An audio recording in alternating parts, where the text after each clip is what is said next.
ओम। ये लफ्ज मुझे सुकून नहीं दे रहा। ये मेरी वाइब नहीं है। ओम। इससे ऊपर नहीं जा सकता, बहुत तेज है। उफ।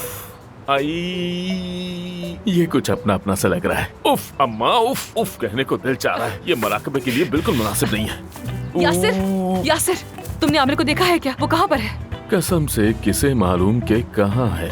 क्या मैंने आमिर को देखा? ये देखना क्या होता है? दिल की आंख से देखा या अपनी साथी आंख से देखा? इतना मुश्किल नहीं होना चाहिए ना यासिर। सिर्फ इतना बताओ कि कहाँ देखा है उसे। इस तरफ गया या उस तरफ, ये पूछ रही हूँ मैं। अफसून, मैं अभी अपने जिस्म की सांस को मराकबे से हम आहंग करने की कोशिश कर रहा हूँ। जिंदगी का सारा तनाव हत्ता के लैला से भी कट चुका हूँ। देखो, ये वाली वाइब बेहतर है। अच्छा ठीक है, तुम्हारा बहुत शुक्रिया, बहुत मदद की तुमने मेरी। बाद में ये फन मुझे भी सिखा देना ताकि मैं भी सबको कटा के सुकून से बैठ सकूं। शायद ही कटने वाला अमल ना हो, क्योंकि कटना वेट लिफ्टिंग में होता है। वो एकदम से उठाते हैं और कुछ कट जाता है। ओम।